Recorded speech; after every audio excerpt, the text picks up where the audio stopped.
proud to present the fourth episode of the Trending Echoes podcast, filmed and recorded from the Global Media Congress here in Abu Dhabi on the 16th of November.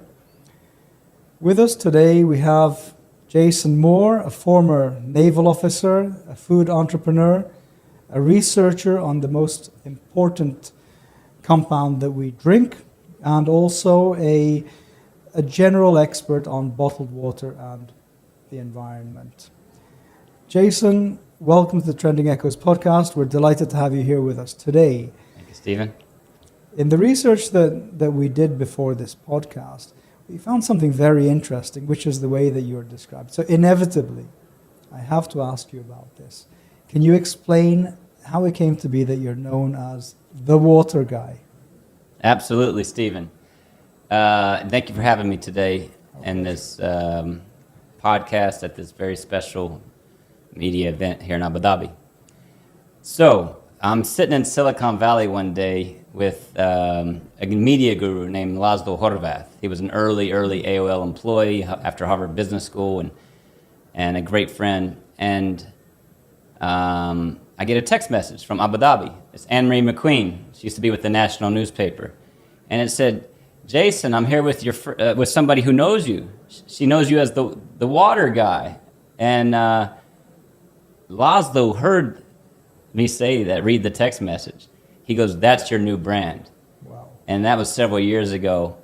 And so now it's become widely known that I'm the water guy here in the UAE and even abroad in the United States. So it's water is from water all living things were made. So I'm proud of that brand that I was given. And it was free. Exactly. Can't beat that. Oh, that's fantastic. We often think about water, and some of the statistics that I've also seen on your website, the Antarctic, 60% of global water resources. It's incredible. Does that account for water in the oceans as well, or is that just fresh water? 90% of the freshwater reserves are in Antarctica, and that's fresh water. It's a really eye-opening number for sure. All those big lakes and rivers, just 10%. That's unbelievable. Incredible. In the year of COP, naturally we have a tendency to relate everything to carbon footprints, emissions reduction, mitigation of the worst effects of climate change. And it came to my mind that also, water in particular, bottled water, must have a varying carbon footprint, because there's quite a lot involved. There's the plastic, there's the air travel if it comes by air or by ship. And so, how would you characterize the different types of water in terms of their carbon footprint? Okay, this is an interesting question. Typically, bottled water comes by ship because it's so heavy and it just wouldn't make sense financially or with the carbon footprint to fly the water. But just last night, a study was finished by a team of 6 brilliant students. Here in Abu Dhabi? Here in Abu Dhabi, NYU. They did a study, and that's 5 of the students. I'm going to tell you who they are because they're brilliant. Catherine Holland, Jonathan Hu, Harihan Janadanan, Maxine, did the research, and there was one other. And Victor's going to help get this result that I'm getting ready to tell you, this very special announcement. Victor's going to help get this report out to the media, Victor and Catherine. So if anyone's interested in finding out how they came up with this carbon footprint study, then please go to jasonthewaterguide.com, and we will have a way for you to reach out to them, because it will really show something that people don't know about when it comes to how does water equate to a carbon footprint. So are you ready for the results, Stephen? Absolutely. All right. People do know that desalination uses a lot of energy. All the local municipal water and all the local bottled water in the UAE is desalinated. For the tap water, it doesn't have to be put in a bottle, so the carbon footprint is less. And it's actually relatively very low compared to the other three types. So let's talk about four types. You have the municipal tap water. You have the local, let's say, small bottle of water, a local small bottle of water. Let's say a European brand small bottle of water coming from Europe. And then lastly, the same size 330 ml small glass bottle coming from Europe. Right. So that's the four types we're going to talk about. The local municipal tap water, compared to the other three with the bottles, has a very low carbon footprint.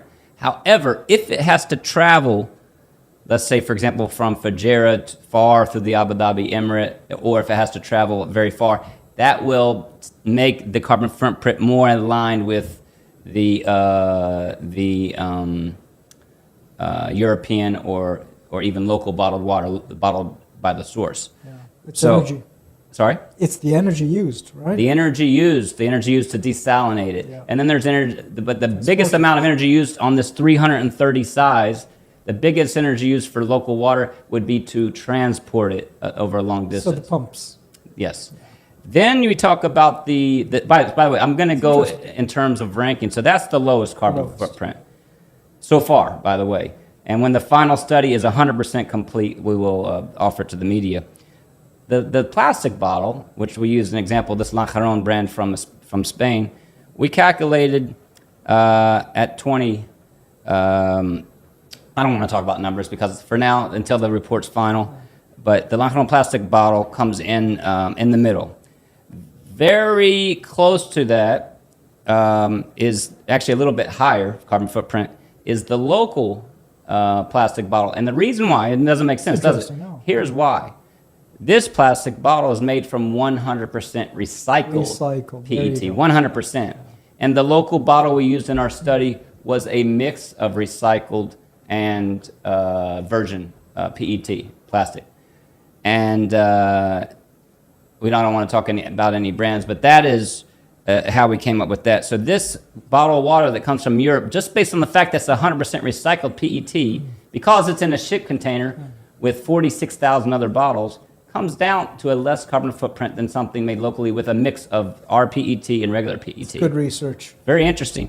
And then the final number we're going to talk about is a glass bottle this size coming from Europe, 330 ml from Europe, which was 6 to 7 times the amount of carbon footprint because the glass is very energy intensive. Did I hear to you produce. right? 6 to 7 times. By far, that was the highest carbon footprint out of these four options. Glass production, heat, and everything like that. Exactly. And then heavy to move around. So It's also heavier. So a lot of people say glass is, the winner. Well, there's never a clear winner. We always have to take a big picture view and be balanced. But at the end of the day, what I like is at this point is taking a bottle made from recycled PET, never in the heat, shipped so that it's not in the heat, because you don't want plastic mixing with your water by far. But very important that after you're done with the bottle, it gets taken to a plant to be recycled again. And that's exactly what this company does. They actually pick it up and take it to G-grade in Kizad, because the warehouse is next to the recycling factory, so that it gets recycled and lowers the carbon footprint. So it's a very interesting study that was done there. That is enlightening. I mean, the completely counterintuitive. We automatically think, aside from the municipal water, but normally you'd think, well, I purchase a bottle locally and, it's the plastic and all right, but the carbon footprint should be relatively low. But instead, the research shows something different. Well, at the end of the day, it's fairly similar, a little bit higher than the bottle imported. But that, again, it depends on how much PET, how much recycled PET is in the bottle. So I guess the message is find out how much recycled PET does your bottle use if the carbon footprint is your top priority. Interesting. On the topic of bottled water, we often also worry about the nutritional aspects. In particular, I know that minerals are important in the water that we drink. Is there a similar characterization? You're smiling about this, so there must be a good answer. Well, Steve, you and I were talking earlier about you're from the Dolomites. That's right. Where they have great mineral water. Again, I always like to take a balanced view. We live in the desert. And here we have desalinated water because the water's too salty. That's clean and safe. We're very fortunate to be able to have clean water in the desert. Right. It's a blessing. But what I say is drink that, but maybe throw in a little bit of natural mineral water every day too, because it is slightly different. And how? Fruits and vegetables are natural mineral water, mostly natural mineral water. So eat local fruits, eat local vegetables, or throw in a little bit of bottled natural mineral water just to get that chemistry from the earth. Because an example of one water, the snow that melts to the mountain, that's H2O. And that H2O bonds. Water is loving, it's bonding. It bonds, it attracts minerals from the earth. Those minerals do chemistry and form compounds. And so that chemistry takes place for many years. And then what the earth pushes back out is natural mineral water. And it's a lot of chemistry done in the earth. So yes, look at the holistic view. We're very lucky. Drink all water. It's great.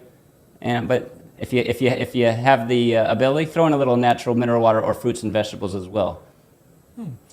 I know that there are some pretty exotic minerals in water, something like chloride and things like that, which are good for the electrical impulse of the heart and so on. So those come from mineral water.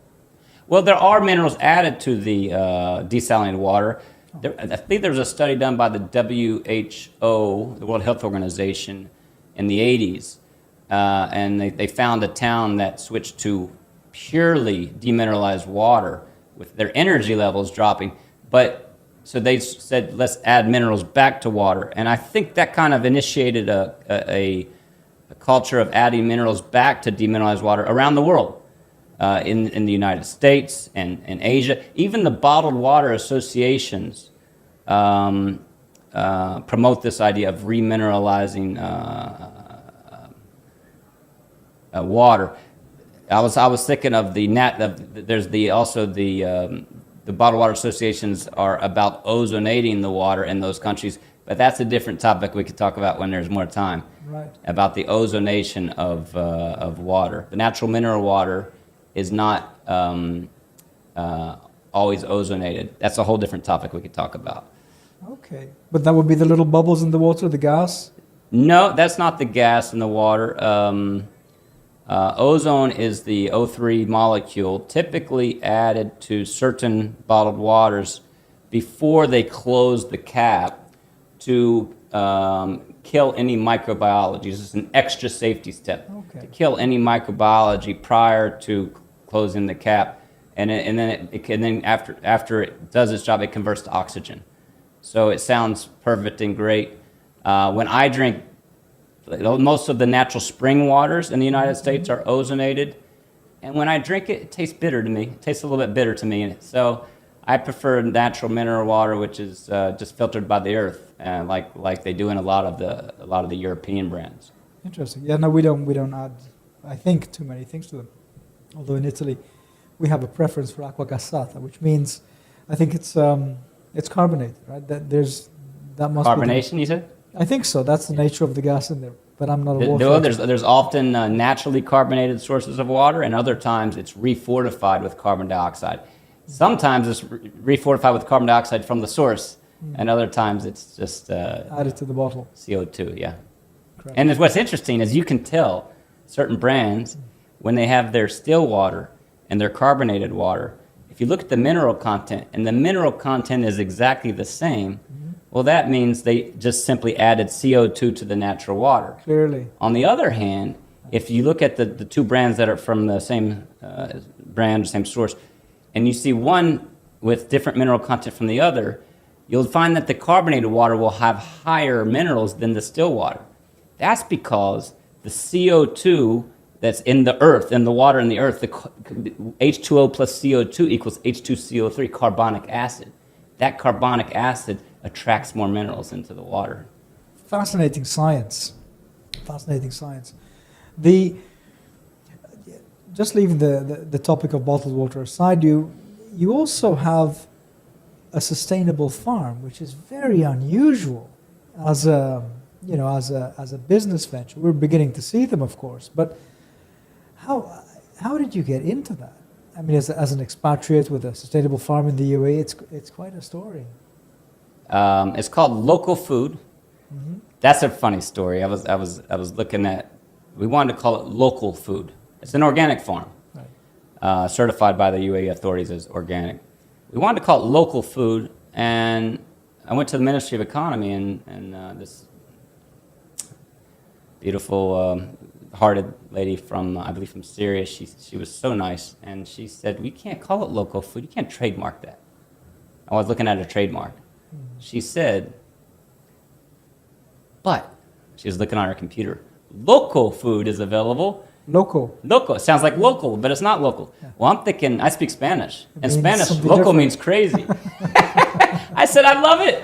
So we called it Local Food. Local food. So back to the point of your story is I'm very fortunate to have a very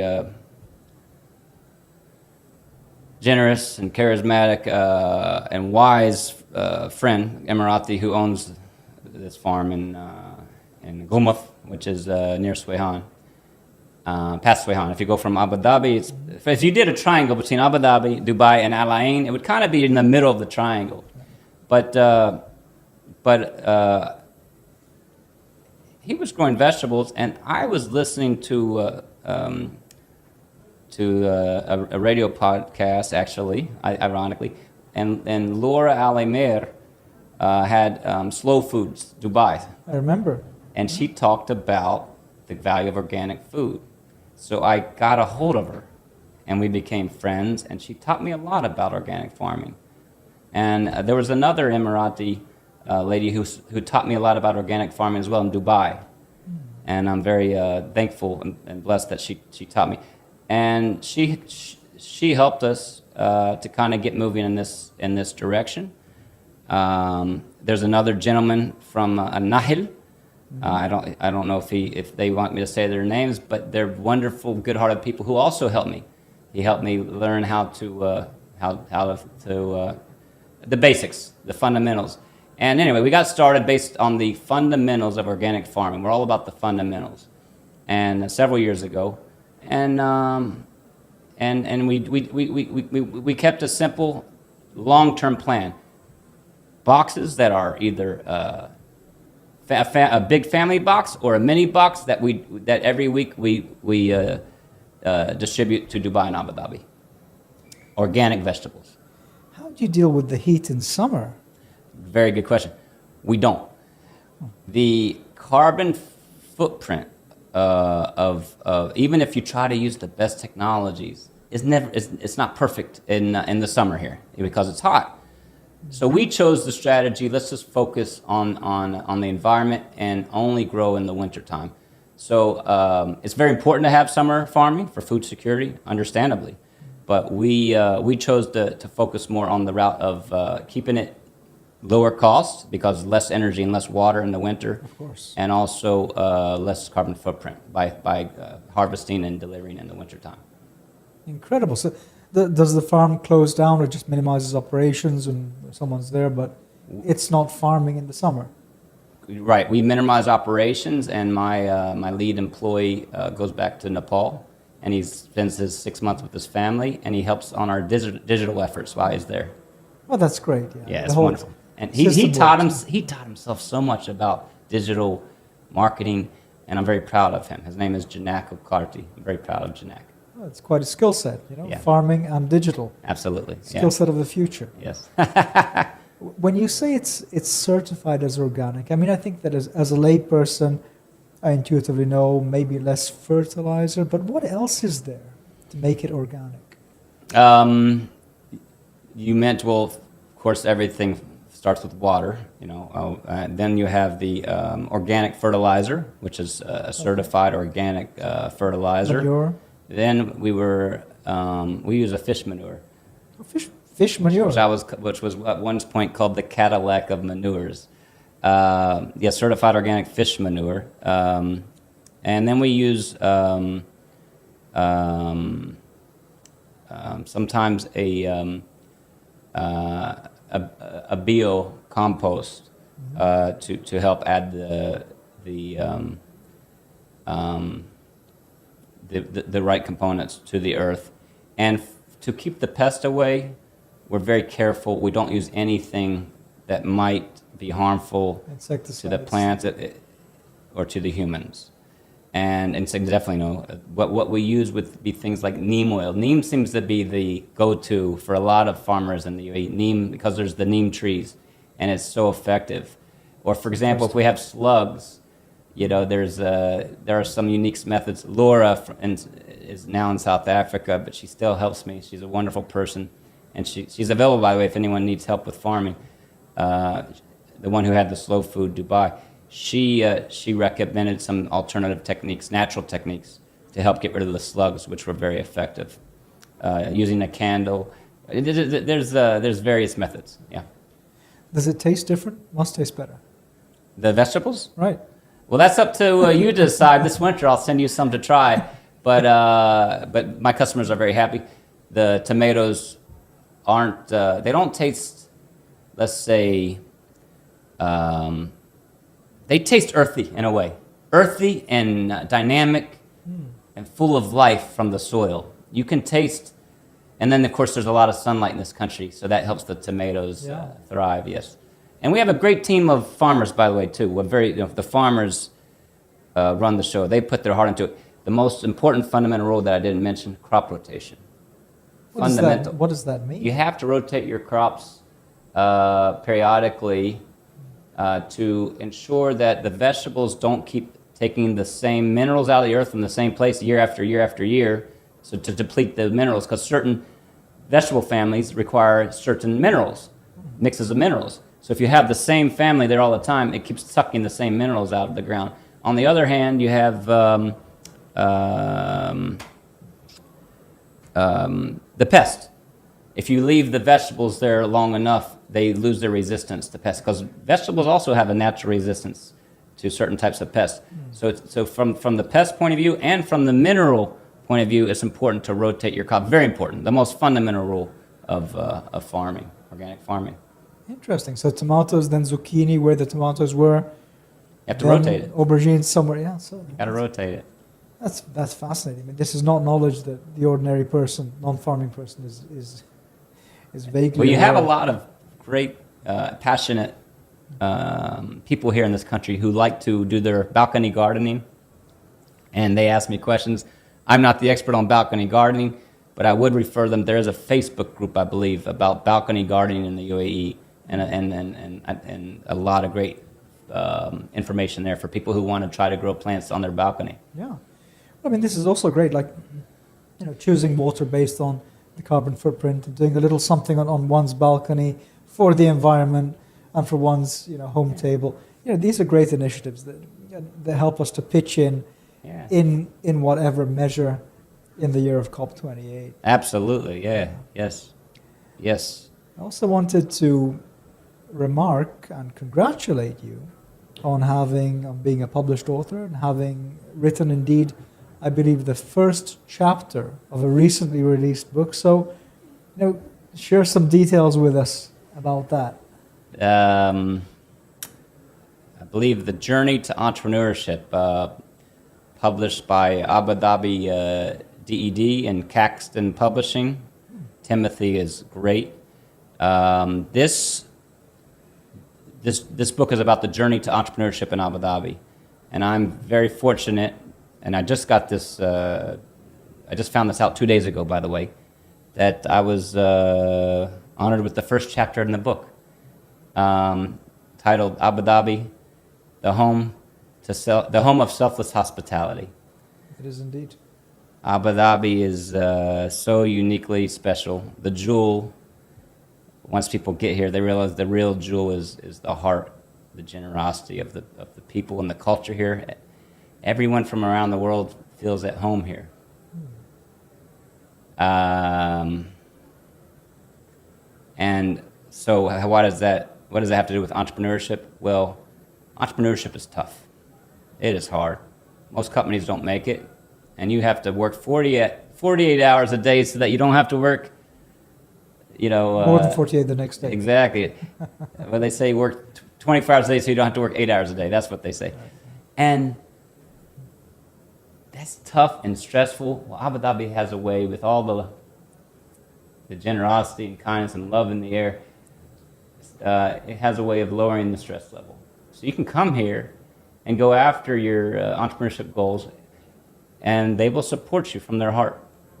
It'll make it a much easier path to entrepreneurship because of the culture. You'll be happier taking these big risks and taking on these big challenges here in Abu Dhabi. It's a really great place. Give it a shot. I'm the co-chair of the Micro SME Committee at the American Chamber of Commerce Abu Dhabi. Mm-hmm. And AmCham is actually offering a special rate to those who are micro SME owners to become a member. I'm also the co-chair of the U.S. UAE Public Affairs Committee, right, where we try to promote the bond and the relations between the people of our two countries. It's a fascinating insight.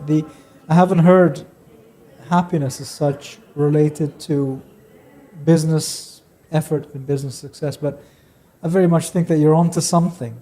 It's so much easier to deal with pressure, with stress when one's happy. And of course, I concur. The environment in Abu Dhabi is conducive to happiness, and its people are conducive to happiness. Yes, and I know that the Abu Dhabi DED has been working very, very hard to come up with many initiatives that will support micro SMEs and startups. And I know there are many entities here in Abu Dhabi that will support financially and otherwise this startup arena. So if you have that passion, then maybe on the side dive in. Maybe I'll do that, Jason. Maybe I'll do that.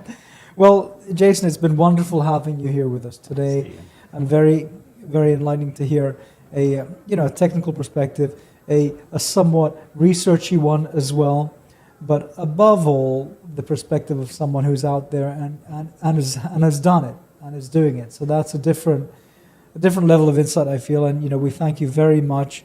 We look forward to a continuation of the friendship with Trends, and welcome back anytime. Ana jahiz means I am ready. And I wanted to say to all my Emirati friends who might be listening, marhaba sa. Thank you, Stephen. Fantastic. Thank you, Jason.